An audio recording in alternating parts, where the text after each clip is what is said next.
कृष्ण जन्माष्टमी से जुड़े हुए विभिन्न तथ्यों के बारे में बताएंगे और साथ ही ये भी बताएंगे कि यह जन्माष्टमी पूरे देश में, देश के विभिन्न प्रांतों में किस रूप में मनाई जाती है। तो आइए शुरू करते हैं। कृष्ण जन्माष्टमी, जिसे जन्माष्टमी या गोकुलाष्टमी के रूप में भी जाना जाता है, एक वार्षिक हिंदू त्यौहार है जो विष्णु जी के दशावतारों में से 8वें और 24 अवतारों में से 22वें अवतार श्री कृष्ण के जन्म के आनंदोत्सव के लिए मनाया जाता है।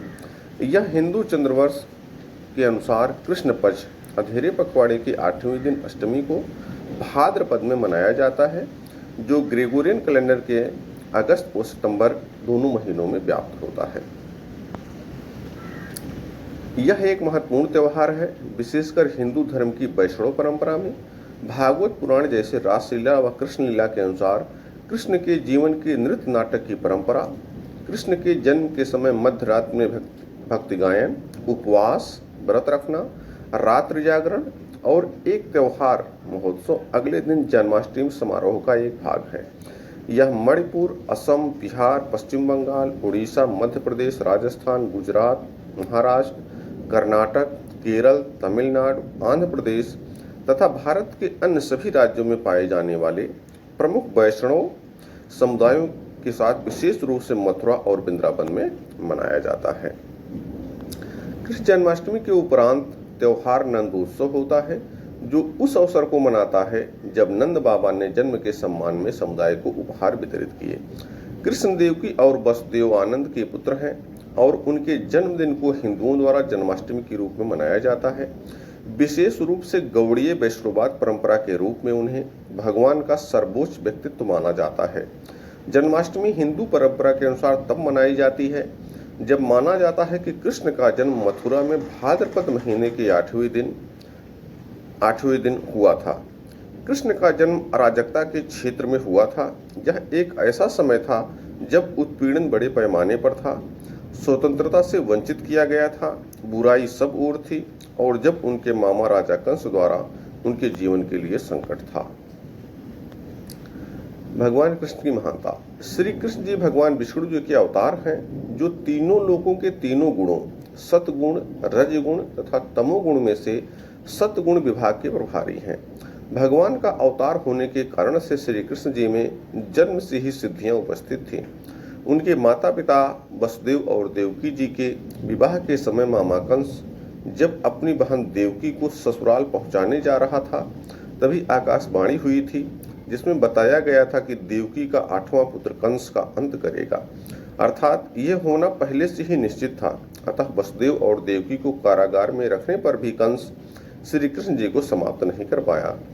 मथुरा के बंदी गृह में जन्म के तुरंत उपरांत उनके पिता वसुदेव आनंद कृष्ण को यमुना पार ले जाते हैं, जिससे बाल श्री कृष्ण को गोकुल में नंद और यशोदा को दिया जा सके। आइए जानते हैं महाराष्ट्र में किस रूप में मनाते हैं जन्माष्टमी को। जन्माष्टमी महाराष्ट्र में गोकुलाष्टमी के रूप में लोकप्रिय नांदेड़, गोपाल चावड़ी, लिंबगांव, मुंबई, लातूर, नागपुर और पुणे जैसे नगरों में मनाई जाती है। दही हांडी कृष्ण जन्माष्टमी के अगले दिन मनाई जाती है। यहाँ लोग दही हांडी को तोड़ते हैं, जो इस त्योहार का एक भाग है। दही हांडी शब्द का शाब्दिक अर्थ है दही से भरा मिट्टी का पात्र। त्योहार को यह लोकप्रिय क्षेत्रीय नाम बालकृष्ण की कथा से मिलता है।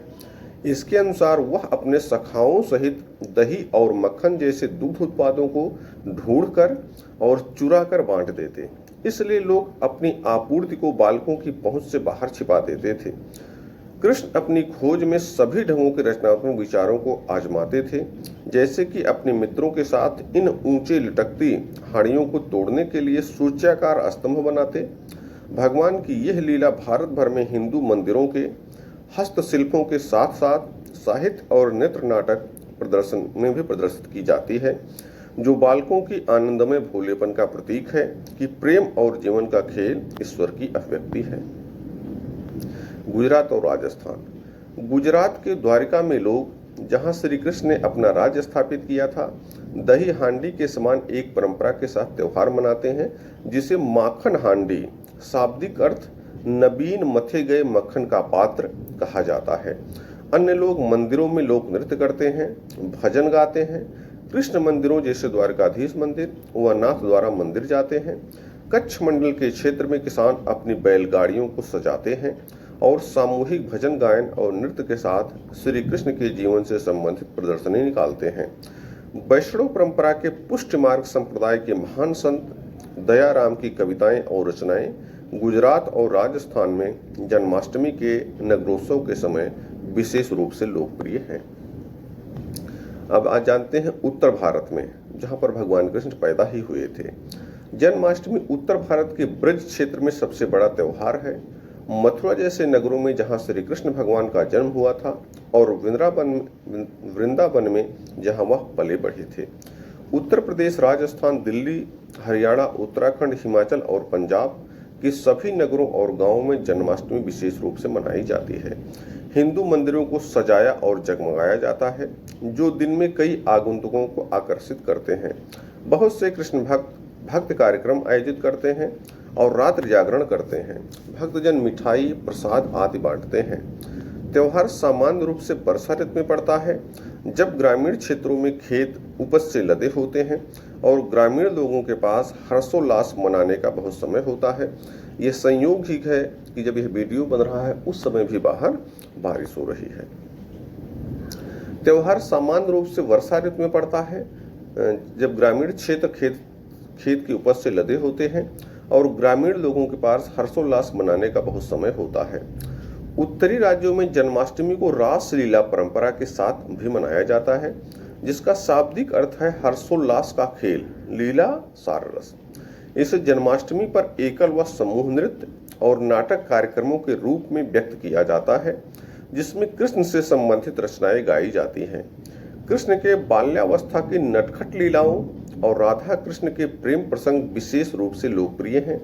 कुछ पाश्चात्य विद्वानों के अनुसार यह राधा कृष्ण प्रेम कहानियां दैवीय सिद्धांत और वास्तविकता के लिए मानव आत्मा की लालसा और प्रेम के लिए हिंदू प्रतीक हैं। जम्मू में छतों से पतंग उड़ाना कृष्ण जन्माष्टमी पर उत्सव का एक भाग है। पूर्वी भारत, जन्माष्टमी व्यापक रूप से पूर्वी और पूर्वोत्तर भारत के हिंदू वैष्णव समुदायों द्वारा मनाई जाती है। उन क्षेत्रों में कृष्ण जन्माष्टमी को मनाने की व्यापक परंपरा का श्रेय 15वीं और 16वीं शताब्दी के शंकर देव और चैतन्य महाप्रभु के प्रयासों और शिक्षाओं को जाता है। उन्होंने दार्शनिक विचारों के साथ साथ हिंदू भगवान कृष्ण को मनाने के लिए प्रदर्शन कला के नए रूप विकसित किए, जैसे कि बोरगेट, अंकिया नाट, सत्रिया और भक्ति योग।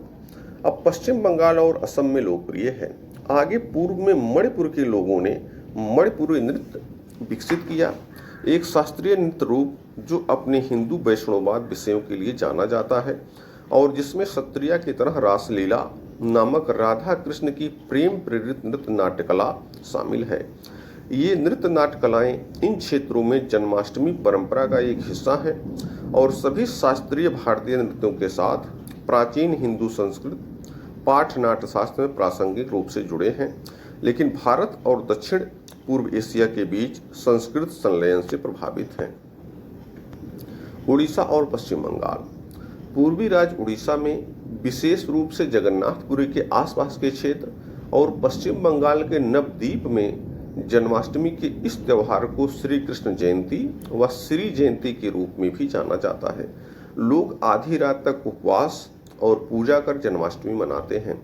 भागवत पुराण में श्री कृष्ण जी के जीवन को समर्पित एक खंड 10वें अध्याय को पढ़ा जाता है। अगले दिन को नंद उत्सव, जो श्री कृष्ण के बालक माता पिता नंद और यशोदा के हर्ष के उत्सव का प्रतीक है। जन्माष्टमी के पूरे दिन भक्त उपवास रखते हैं। आधी रात को श्री राधा माधव के लिए एक भव्य अभिषेक किया जाता है। अभिषेक समारोह के समय गंगा जल से श्री राधा माधव को स्नान कराया जाता है। 400 से अधिक वस्तुओं का भोजन भोग भक्त के साथ श्री राधा माधव को अर्पित किया जाता है। दक्षिण भारत, गोकुल अष्टमी, जन्माष्टमी या श्री कृष्ण जयंती कृष्ण का जन्मदिन मनाती है। गोकुलाष्टमी दक्षिण भारत में बहुत उत्साह के साथ मनाई जाती है। केरल में लोग मलयालम कैलेंडर के अनुसार सितंबर को मनाते हैं। तमिलनाडु में लोग फर्स को कोलम चावल के घोल से तैयार सजावटी पैटर्न से सजाते हैं। गीता गोविंदम और ऐसे ही अन्य भक्त गीत कृष्ण की स्तुति में गाए जाते हैं। फिर वे घर के दहलीज से पूजा कक्ष तक कृष्ण के पैरों के निशान खींचते हैं, जो घर में कृष्ण के आगमन को दर्शाता है। भगवत गीता का पाठ भी एक लोकप्रिय प्रथा है। कृष्ण को चढ़ाए जाने वाले प्रसाद में फल, पान और मक्खन शामिल हैं। कृष्ण की पसंदीदा माने जाने वाली सेवइयाँ बड़ी सावधानी से तैयार की जाती हैं। उनमें से सबसे महत्वपूर्ण है सीदाई, मीठी सीदाई, वेरकादलई, उरुंडई। यह त्योहार शाम को मनाया जाता है क्योंकि कृष्ण का जन्म मध्य रात्रि में हुआ था। ज्यादातर लोग इस दिन सख्त उपवास रखते हैं और आधी रात की पूजा के बाद ही भोजन करते हैं। उत्तराखंड में जन्माष्टमी का महोत्सव। अपने पारंपरिक रीति रिवाजों द्वारा उत्तराखंड में जन्माष्टमी का उत्सव बड़े ही जोर शोर के साथ मनाया जाता है। केवल बड़ों के द्वारा ही नहीं बल्कि बच्चों द्वारा भी यह पर्व बड़े ही हर्ष और उल्लास के साथ मनाया जाता है। आज के दिन की शुरुआत सभी लोग सुबह स्नान करके नए कपड़े पहनकर करते हैं। परंपरा के अनुसार सभी लोग अपने से बड़ों का पैर छूकर आशीर्वाद प्राप्त करते हैं। उसके बाद पहले घर पर भगवान श्री कृष्ण की पूजा की जाती है और साथ साथ अन्य देवी देवताओं की भी पूजा की जाती है। बाजारों में आज के दिन तरह तरह के फल आ जाते हैं और सभी एक दिन पहले ही प्रसाद के रूप में फल खरीद लेते हैं। जानते हैं विदेशों में कैसे मनाया जाता है। नेपाल की लगभग 80% आबादी खुद को हिंदू के रूप में पहचानती है और कृष्ण जन्माष्टमी मनाती है। वे आधी रात तक उपवास करके जन्माष्टमी मनाते हैं। भक्त भगवत गीता का पाठ करते हैं और भजन और कीर्तन भी करते हैं। कृष्ण के मंदिरों को सजाया जाता है। दुकानों, पोस्टरों और घरों में कृष्ण के रूपांकन है। बांग्लादेश। जन्माष्टमी बांग्लादेश में एक राष्ट्रीय अवकाश है। जन्माष्टमी पर बांग्लादेश के राष्ट्रीय मंदिर ढाकेश्वरी मंदिर ढाका से एक जुलूस शुरू होता है और फिर पुराने ढाका की सड़कों से आगे बढ़ता है। जुलूस 1902 का है, लेकिन 1948 में से रोक दिया गया था। बाद में इस जुलूस को 1989 में फिर से शुरू किया गया। फिजी में कम से कम 1/4 आबादी हिंदू धर्म का पालन करती है और यह त्योहार फिजी में तब से मनाया जाता है जब से पहले भारतीय गिरमिटिया मजदूर वहां पहुंचे थे। फिजी में जन्माष्टमी को कृष्णा अष्टमी के रूप में जाना जाता है। फिजी में अधिकांश हिंदुओं के पूर्वज उत्तर प्रदेश, बिहार और तमिलनाडु से गए हुए हैं, जिससे यह उनके लिए विशेष रूप से महत्वपूर्ण त्योहार है। फिजी का जन्माष्टमी उत्सव इस मायने में अनोखा है कि वह 8 दिनों तक चलते हैं, जिस दिन श्री कृष्ण का जन्म हुआ था। इन 8 दिनों के दौरान हिंदू घरों और मंदिरों में अपनी मंडलियां या भक्त समूहों के साथ शाम और रात में इकट्ठा होते हैं और भागवत पुराण का पाठ करते हैं, कृष्ण के लिए भक्त गीत गाते हैं और प्रसाद वितरित किए जाते हैं। इस प्रकार दोस्तों, इस वीडियो में आपको श्री कृष्ण से जुड़ी विभिन्न तथ्यों के बारे में बताए। वीडियो देखने के लिए आपका बहुत बहुत धन्यवाद।